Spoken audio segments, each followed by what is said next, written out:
Hello, welcome back to the Beyond the Walls podcast. This is Unspoken Stories. I'm Claire. And I'm Rachel, who is usually the producer, but this time in the host seat with Claire. Yeah, and I also work mainly on the blogs, but I am also here because our normal host decided they were too scared, and we decided to take their place because we are not, and we're adults. But besides that, we have in the booth with us. I'm Joe Waugh. And I'm Adam Smith. And they are famous podcasters, York St. John celebrities, A-listers, if anything. So we're very honoured to be in the booth with them today and to give them a bit of a grilling and hopefully have a lovely conversation. So this year's theme is Unspoken for the Anthology, as is our podcast. And we wanted to start off by asking what you guys think Unspoken means to you. Like, what is your interpretation of the Anthology theme? So, we're unspeaking. Yeah. I mean, do you want to go first? Well, I was going to say, I think when you said that was the theme, and because we're talking about this in the context of our podcast, I kind of started thinking about it in terms of satire and how satire is often a way to articulate what feels that it has not been spoken yet, or that it's difficult to speak, or that it's not being spoken enough. So I think there's a definite overlap between the idea of satire and the unspoken. Like you might kind of articulate the unspoken thing through a more veiled or complicated register or analogy or comparison. But it's obviously it's a huge theme, and I mean, obviously that's probably why you've chosen it, but you could take it in so many directions and mean so many different things. But go ahead, what was your thing? Similarly, I think it's an amazing theme, and dwelling on it, yeah. I've got one answer and then quite a deep one, but I don't know whether to even open that. Go for it. The first time I thought about it, I was like, okay, so there's this thing of whose stories haven't been told, and obviously working in the 18th century, and well, you know, because you did we think a lot about print culture and stuff. If you haven't done Dawn of Print, do Dawn of Print for a module, please. So this is a module called Dawn of Print, which is all about the origins of print culture, and one of the things we talk about is how the 18th century print culture, the dominant texts are masculine, and they assume a familiarity with the reader, and that you would walk away from the impression that basically it's only men who are having ideas and thoughts and doing satire and having commentary. But as we explore that module, that's not actually true. There's people like Eliza Haywood, for example, who is writing periodicals like The Parrot, which is challenging those assumptions. There's people like Charles Ignatius Sancho who are writing letters. So it's not necessarily that they're not speaking, it's that people aren't listening, or in the grand sweep of history, we assume that these people didn't have a voice when they did. So actually it's more of an unlistening rather than unspeaking thing. And that wasn't the deep answer? No, that was that was the deep answer. No, that was my first answer. And then the deep answer was just something more about how I think particularly, so we're in literature, and something, we interviewed a guy on the podcast once, Smith and Waugh Talk About Satire, called Sam Riviere. He's a poet. Yeah. Love a plug. But he was talking about publishing and creative writing in literature and stuff like that. But he said generally there's an issue, or he's noticed that there might be an issue where, it sounds like a really heavy phrase, but he said the performance of participation is perhaps displacing participation itself. So you have people performing that they're doing the work, you might say, but they're not. It's more about being seen to do the thing. And I think in literature, because so much of it is reading, and it's quite easy to blag not having read, you basically can have conversations around text that nobody in the room has read, and many a seminar. Yeah, that I think you see that in all different parts of society. And I think there's a tendency for because of the performance participation, there could be actual people trying to say things that can't be heard, basically. So I think the unspoken could be interpreted as the unread. Well, no, being drowned out by people who haven't done the reading. Yeah. I mean, it sounds like I'm talking about seminars, but I'm not. I think you see this as a society level. It's kind of because we all think we're listening to everyone, and there's huge cachet in being like, oh, we're really progressive now, and everyone is speaking, everyone has a voice. Is that actually true? And who are we missing? Who are the unspoken? Who are the unspoken today? I know for sure when I read something and there is any talk of a marginalized voice, whether it be someone from the LGBTQ community or someone who is from a foreign country, sometimes you can tell when the author is just doing it for representation's sake, but they do it just so they can say they have it, not that they actually care about the representation and having the difference there.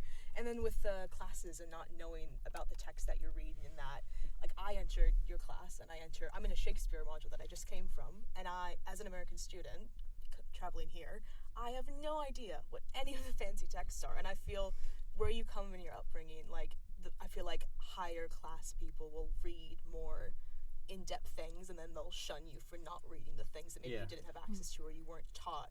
And then there's that line as well. Yeah, it's very distinct. Yeah, I mean, seminars are a good place to think about what is unspoken, because I think also there's a level at which, like, you have got ideally about 20 people in a room. It doesn't always work out that way. And everyone in there has things that they think, even if they're not based on like a really detailed knowledge of the text from cover to cover. But if you could see the thinks bubbles above people's heads, but you probably wouldn't want to see all of them. But there's part of like the work of leading a seminar is trying to get some of that unspoken stuff spoken.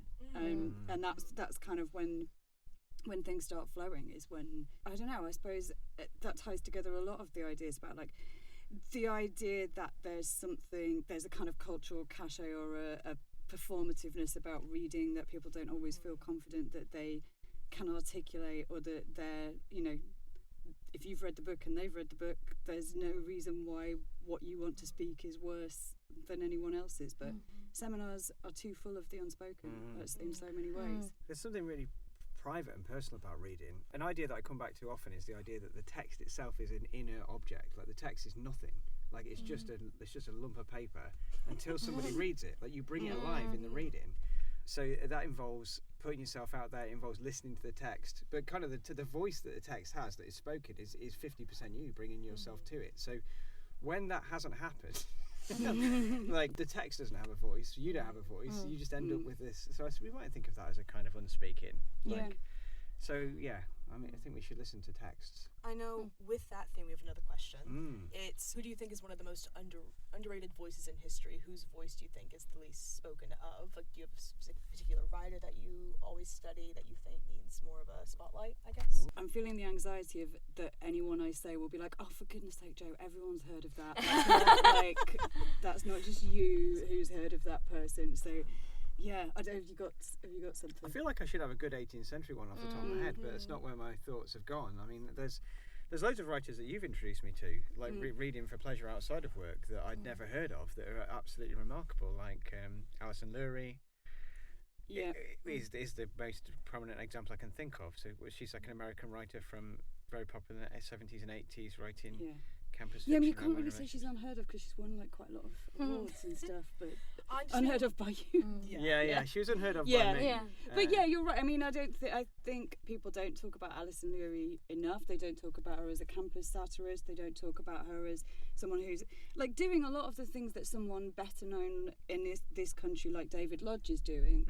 Alison Lurie has been, and I don't think that she's recognised as a satirist sufficiently. Sarah Fielding is who I'm going to say. She is one of the names I've written Did down. you? Yeah. So Sarah Fielding is the brother of Henry Fielding, and there's the whole rise of the novel narrative that any 18th centuries listen to will be very familiar with, and it's sort of, the logic goes, Daniel Defoe does Robinson Crusoe and he's messing around with journalistic forms, and then you get Samuel Richardson comes along and writes Pamela and Clarissa, and then before long you've got Henry Fielding who starts parodying that but ultimately writes novels like Joseph Andrews and Tom Jones, and before you know it you've got the novelist tradition. What people tend to miss out is that there was a whole coterie of writers around Richardson that included figures like Jane Collier, who wrote a wonderful satirical essay called The Art of Ingeniously Tormenting, which absolutely is wonderful, by the way. Yeah. That's one of my favourite texts. It's an anti-conduct book for young women, basically on how to torment men. But also within that coterie was Sarah Fielding, who was writing fiction, experimental fiction. I would say Sarah Fielding, and actually, warming to my theme now, Charlotte Lennox. Good Lord, the female Quixote, or the female Quixote, depending on how you pronounce it. I say female Quixote, remarkable text, but also her other novels, like. There's one, I forget the name of it on the spot, which isn't very helpful, but she writes one about a woman who basically gets kidnapped, taken to America, and has to fight her way out. And it's just like a really badass, kick-ass.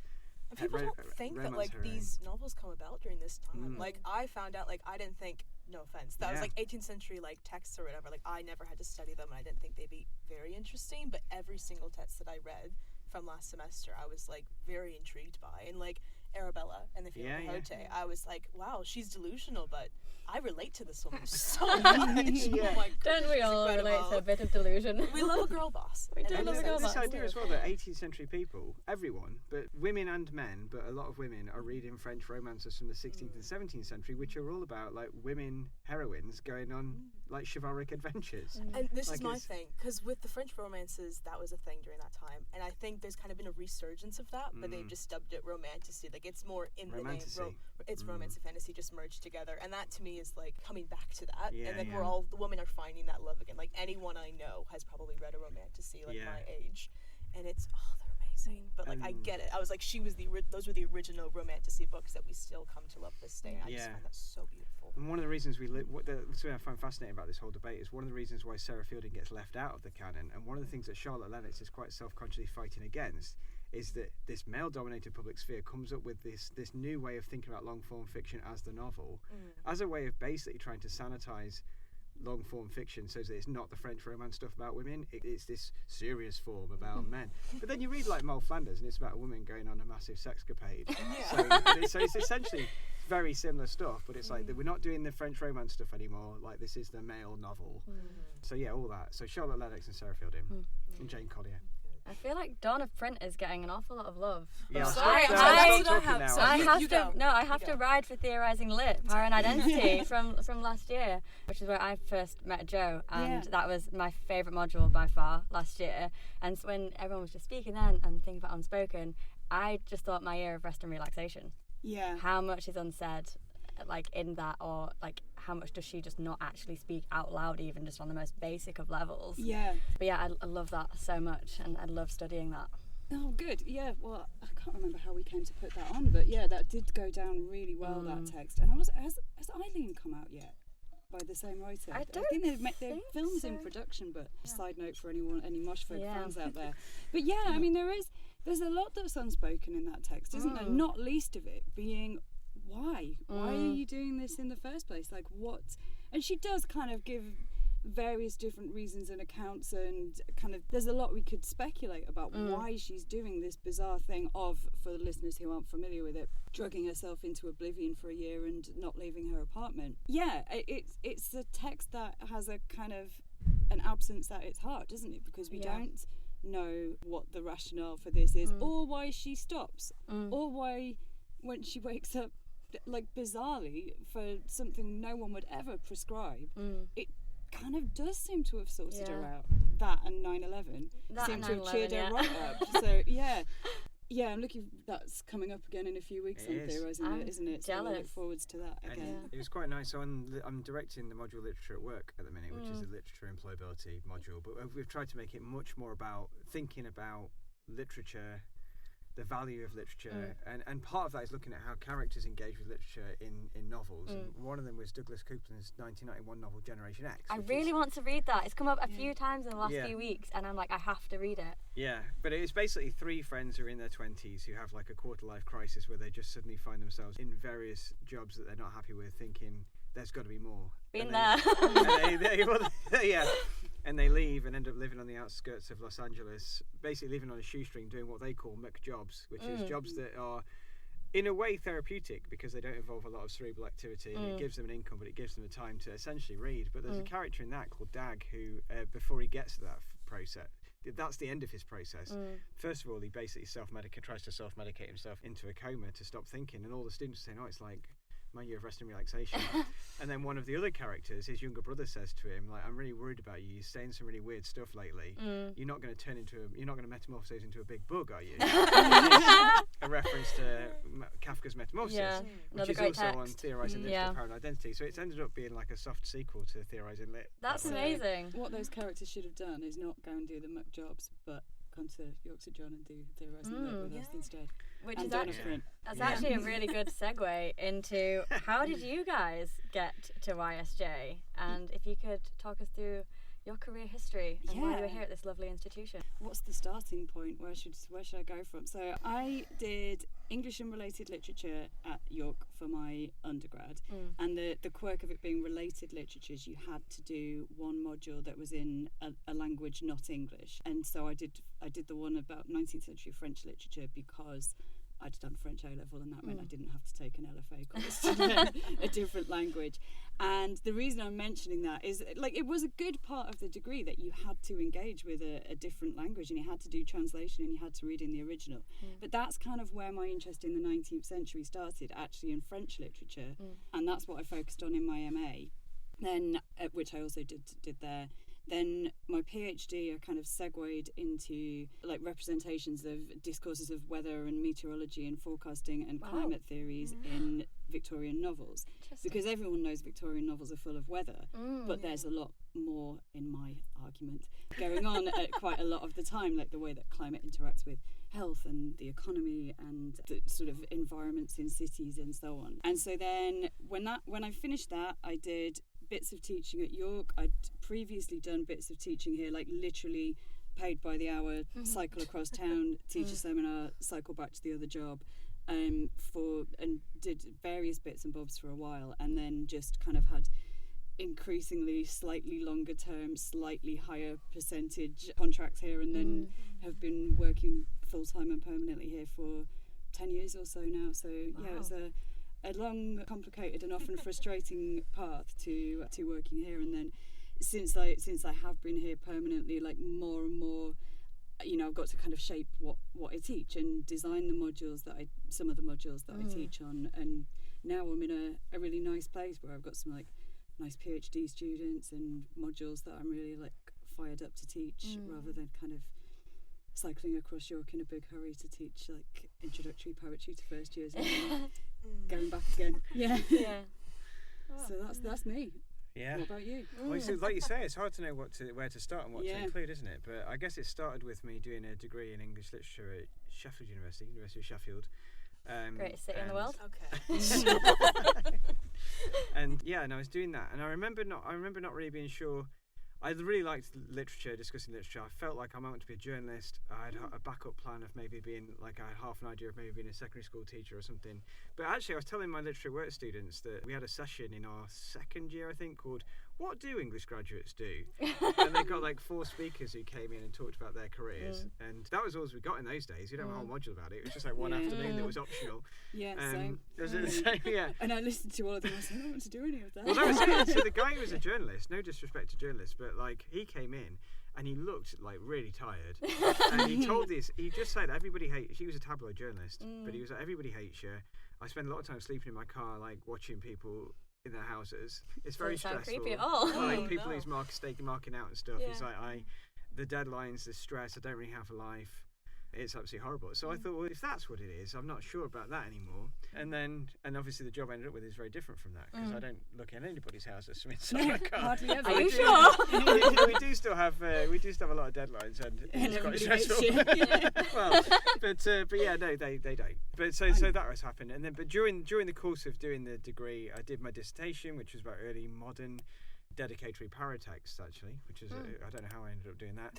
And as I was getting towards the end of that, my dissertation supervisor said, like, have you considered doing an MA? Like, I think you'd really take to doing an MA. And I was like, I really want to do an MA, but also I feel like I should go and get a job, and I should come back and do an MA. And she was like, I'll be honest with you, no one ever comes back. Like, if you go and do a PGCE and you go into secondary school education, you're not coming back, because you'll just get a life doing something different. So don't do that. Well, do that if that's what you want. So I decided to apply for the MA, and I did the MA. And somewhere along the line, I remember someone also said to me, the person who would become my PhD supervisor said to me, what is it that you enjoy doing? Like, what is it in terms of thinking about the future? And I was like, honestly, it sounds like such a nerd. I was like, honestly, the happiest I am is like in a seminar when it's going well as a student. And he was like, well, that sounds like you want to be an academic then. Yeah. So I ended up doing a PhD at Sheffield as well, which was 3 years, about early 18th century periodicals that were sponsored by the Whig ministry but didn't say so. And then after that, well, somewhere along the way, something I didn't mention is that when I was a first-year undergrad, one of my seminal tutors was Anne-Marie Evans. Oh, wow. Yeah, she taught me a couple of times and then added me on Facebook after I graduated, which was fine. And then, she did a Facebook post saying York St John University is looking for visiting lecturers, so that's like hourly pay stuff like Joe was saying.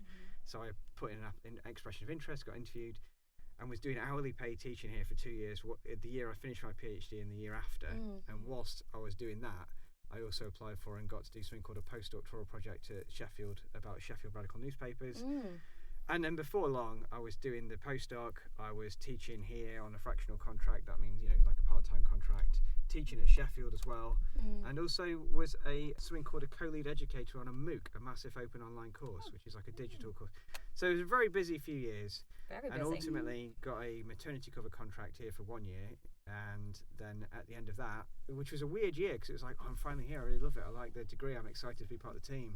But like you always know it's going to end. Yeah. I can remember really clearly, actually this was at York when I was doing like hourly paid stuff, and the term came to an end. And your contract comes to an end, and I remember thinking, like, is that the last time I'll ever teach a seminar? And for all you know, it might be. And that's when the idea of a PGCE starts, like, and everyone keeps suggesting it. And when you're doing an English degree, everyone says, what do you want to do with that? Then teach. And you do kind of, it does start to seem more appealing. But then I guess for both of us, it's like every time it seemed like that might be it. Yeah. Something else comes along and you just keep your claws in. This is it. You remember there was like 2 or 3 years of absolute hustle where like you get to this time in the term where you're settled in, you're doing your mid-module evaluations, everything's going well, you like the tenure and stuff like that, but part of you's thinking like 2 months this is going to end. Yeah. I don't know if I'll be invited, but I don't know if there'll be an opportunity for me to come back. I also don't know what I'm going to do for an income like and in that yes, because you future. don't get paid through the summer. Yeah. So you're skint by late August. And I was good at hustle. I ended up doing really making a good case for academia. Aren't we? So well, there was 2 summers where I ended up doing various pieces. So I was a research fellow on a project based in Wakefield for 2 summers. It's absolute peanuts. Like you couldn't live on it, but it was helpful to stuff like everything else. There was a year where I did a massive archival scoping project for Sheffield Archives, where I basically went through their entire collection with a list of interests that people at the University of Sheffield had to try and map them up. And like it's great in terms of upskilling yourself, and they were interesting projects, but it was basically the summer's gone doing work, and again you don't know but every year I get like a phone call from someone like Liesl in mid-August, and it's like, so we might have an opportunity if you do some more teaching.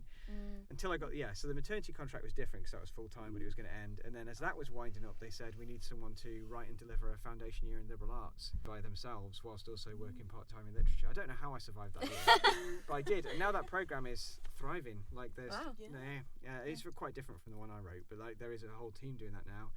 And then fortunately by the time I'd done that, the 18th centuryist who was here got a job somewhere else and applied for and got her job. So, and that was about 5 years ago, I think. So it's been 5 summers now of knowing that I'll have a job in September. Fingers crossed. Oh, it's comforting. Yeah. Nice. I mean, I'm just sat here thinking, I want to do a PGCE, but maybe I don't. I'm not sure. There's nothing wrong with doing a PGCE. Well, to be a teacher, Yeah, I want to be an English teacher. That's my end goal from all this. Yeah. Yeah, well, I've always wanted to teach, and that ultimately I've ended up having my cake and eating it because that is obviously the major part of the job.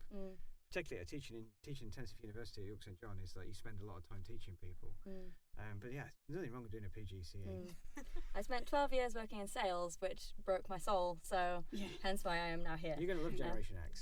I can't wait to go buy it after this. Yeah, we'd be remiss if we didn't talk about your podcast. Like I said at the start of this, we do have the most famous people on campus in the booth with us. Yeah, so Smith and Waugh Talk About Satire.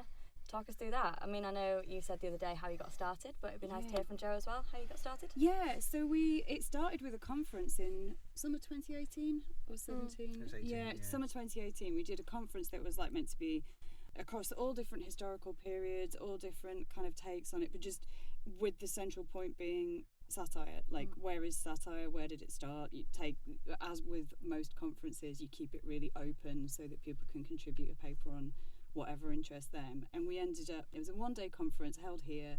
We met so many great people, we heard loads of great papers, and then we thought, well, we're probably not going to have like the time or the energy or be given the funding to do the same thing next year, but what we could do is have like a monthly podcast where we maybe talk at more length to some of the people who did papers and just keep those connections going. So it started out as a bit more of an academic podcast than it is now, because we had like an academic on every month. And also I wonder now how we ever found the time to do it, because we would send them detailed questions before, we'd do Zoom with them in here, then edit it really carefully. And at that point we had to get it to 40 minutes every time, didn't we? So we literally like sliced every and and out of it to get it. So if you listen to the early ones, it's like we never take a breath, because we've edited out every breath to keep it within the time. And that was because we were broadcasting it on SoundCloud. And Yeah. you only had like X And number then of we 3 minutes. discovered Didn't we? Anchor FM, didn't we? So we did those interviews, and then we kind of broadened it to interview practitioners of satire like Daily Mail reporter and Janie Godley and Lee Stein. And I feel like recently it's become a bit more like, let's just talk about some thoughts. It's been like years. It has. It's been forever now. 60 episodes. Yeah. Wow, congratulations! That is. Did you have a little celebration or something over it? We just recorded an episode. I think like happy anniversary. Let's record another episode. Yeah. But yeah, it's been really fun, and it has been sometimes like just it's the perfect overlap with like thinking critically and kind of reading and talking about stuff, but also in a more light-hearted, free-form way than you necessarily can when you're writing something more formal or when you're like writing a lecture as well. So it kind of sits in the middle of having a conversation, mucking around, and also thinking quite hard about satire. Yeah, and it's great. It's great having the structure to be able to come back every month and have a conversation. And like satire is a really good topic for it because like it is quite a broad definition, and sometimes because you can talk for an hour and then be like, yeah, in conclusion, that wasn't satire. Yeah, because we're talking about what isn't satire. Well, there's so many different aspects of it because you've got the historical satire, contemporary satire, but then there's all this discourse around satire, and it's a bit like that performance and participation thing again. Like a lot of people throw the word around, or like there's entire culture wars around something being or not being satirical. But then if you get down to brass tacks, for example, all the argument was like, oh well, but maybe it's satire for people who didn't, in the like, is it good, is it not good? Often became a discussion of is it satire, is it not satire? Yeah. So that meant we could do an episode about it. Spoiler alert. It's not. Yeah. Well, I think we kind of came to that. It's basically about what happens if you let some appalling person come and stay in your house for the summer. I think there are moments that lend themselves to satire, but it as a work, it's been satirised, hasn't it? Yeah. But it as a work doesn't have a clear enough target or agenda, and the exaggeration. Yeah, so no, I would say it's not a work. It's not a historical film, but it might be a film that has incidental satire in it. Yeah. Which is the conclusion we often come to. I noticed the other week you guys are talking about Matthew Holness's Garth Marenghi. Oh yeah. Who is personally one of my favourite characters of all time. Garth Marenghi's Dark Place will always have such a special place in my heart, and I love noticing in other things I love, like other people referencing it. Like Alex Turner from Arctic Monkeys makes a lot of overt and not so overt references to Garth Marenghi and also 1966 Batman in a lot of his work for many, many years. But yeah, Garth Marenghi is just amazing. So if you guys could talk about Garth Marenghi for a second, I would be so happy. Yeah, I'm sort of struggling to remember when that first came out because I feel like it's sort of always been there. Early Dark Place. Yeah, I've got it on DVD somewhere. But yeah, it's just so good. Yeah, I think I do remember watching the very first time I watched it, actually not being 100% certain whether it was real or not, and whether this guy was just an idiot who had made a bad thing in the 80s that he was massively like proud of, but you could so see it wasn't good.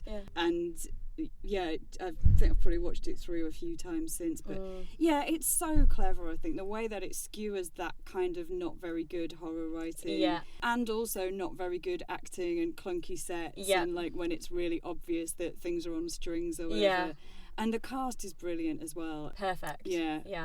Any Matt Berry fans, definitely go check it out. It'll be on 4AD, I'm sure. Well, I think Richard Ayoade, which is the first thing I saw him in. Yeah. Because it's quite a bit before the IT crowd. And he's so, like, there's a particular bit where he sort of slams the phone down and then says in a really wooden way, like, "That's not good enough, Dad." And it's like, I quote that quite a lot. Or want to quote it even more often. Yeah. I often find myself repeating, "I ran the only way I knew how," by putting one leg in front of the other. But yeah, he's a great writer as well. I think he's done 2 books now. He's done, which I keep meaning to get hold of. Terratome Volume 1 and 2. Yes. But Incarcerate. is so interesting. It is. Because you get the novel that his character Nick has written. Yeah. As the second half of the book, and it's a wonderful exercise in having your cake and eat it. We were talking in the podcast about how it reminded me, unsurprisingly, of the 18th century, And like one of the most successful publishing houses at the second half of the 18th century is called the Minerva Press, and basically they published Gothic and sentimental fiction, which was hugely popular. But as they'd been doing that for a couple of years, they start to do parody ones. But then this merges into this form. Things like there's one called Rosella, which is kind of it starts off as a parody, but ends up as a full-blown Gothic novel. But it was okay to enjoy it because you enjoyed it ironically. There's a similar thing going on with Incarcerate in that if you cut out the second half, Nick's novel, like you could read it unironically as quite an entertaining Stephen King novel, couldn't you?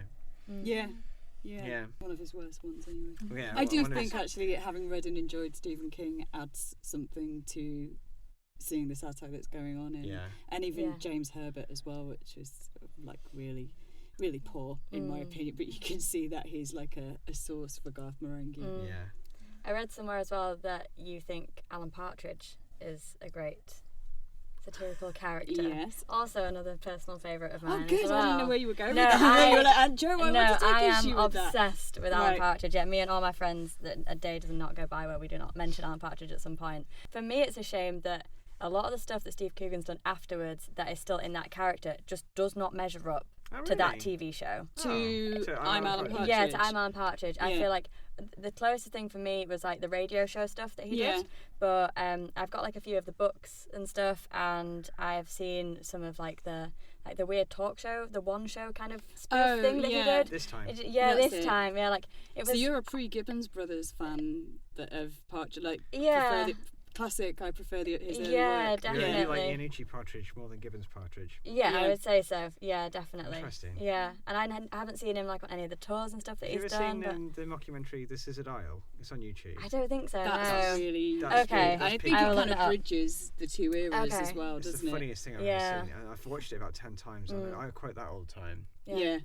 Me and my friends often just go around saying Goldfinger like that. But yeah, no, absolutely amazing. I think Claire has, because I think we need to start wrapping this up now, but I think Claire has an exciting pop culture question. I've asked a lot. I've got a lot of my references out. Well, to stick to theme for a little bit, you always or very often mention X-Men in a lot of your lectures and stuff, and to me, as particularly as like a neurodivergent voice or neurodivergent characters, would you consider, I guess the question is, would you consider neurodivergent voices a voice that is unspoken, or someone that doesn't get enough representation in media, or just in general if there's accessibility and stuff? That's a very interesting question. I mean, I think the X-Men, I didn't realise I mentioned the X-Men often, but really? I take notes because I love X-Men as well, so I was like, you're like, really? Well, I think the thing about X-Men is they're quasi-allegorical. I often talk about them as a great example of a quasi-allegory, in that they can stand in for any kind of like marginalised group, or just adolescents in general, which makes them perfect for readers to see themselves in the text, which is important. And they increasingly in the last 10-15 years they've gone out of their way to like do explicit representation. So they're all like characters now who have like neurodivergent diagnoses, aren't there, and stuff, which is interesting. But do I think neurodivergent voices? I think when you talk a lot about being careful about retro diagnosing things, but like there's a lot of text where I read and I wonder.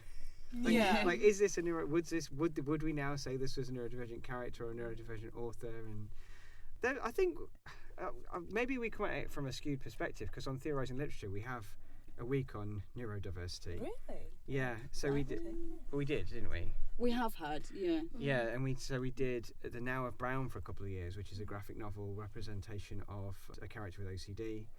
We did Swallow Me Whole, which was a graphic novel representation about generalised anxiety. For bipolar and anxiety disorders. But I felt like graphic novels are particularly, and I know a guy called Richard Finn, who did his PhD on representation of neurodiversity in the comic book form.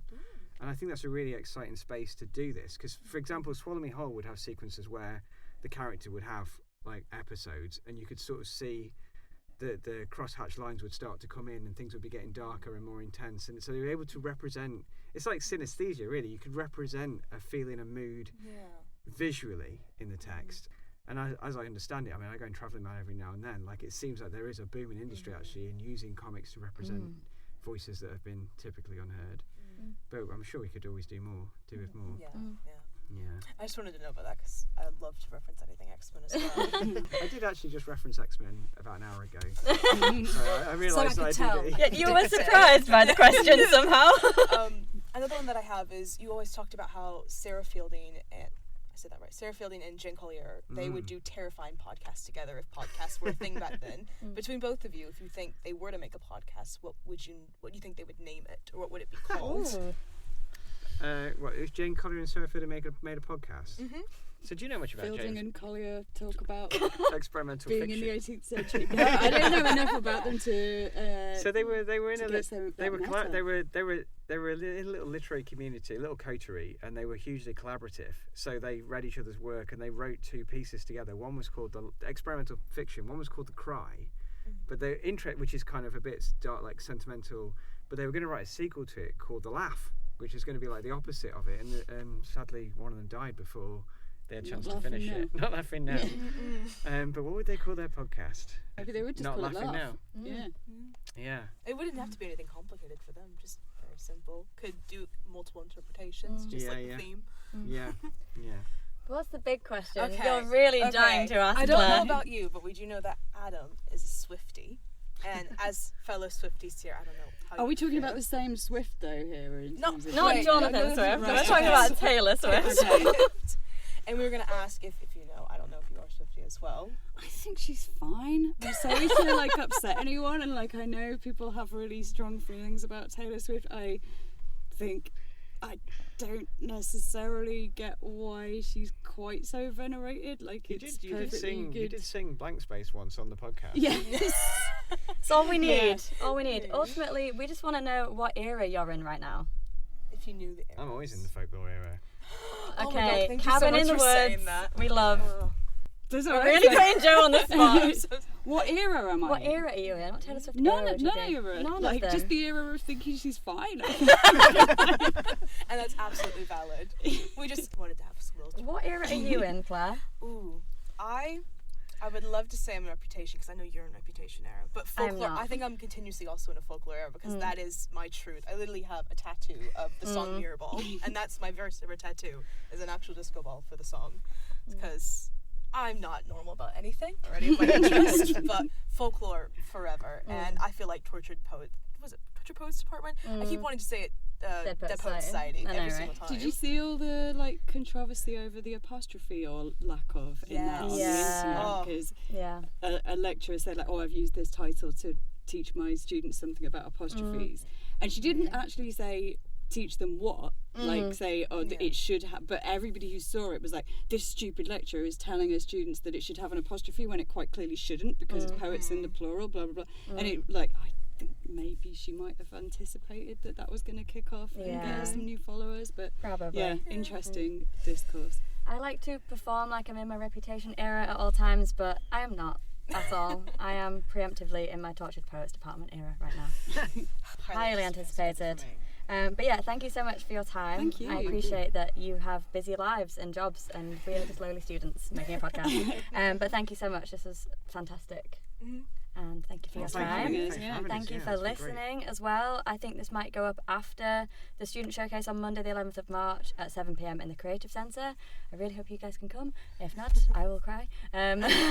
But yeah, so this might go up after that, so plugging that might be pointless. And the call for submissions also closed on Monday the 11th of March as well. But this is in aid of the Beyond the Walls Anthology. The theme of the show is Unspoken. And we are just podcasting our way through it and doing our best. So thank you so much for listening.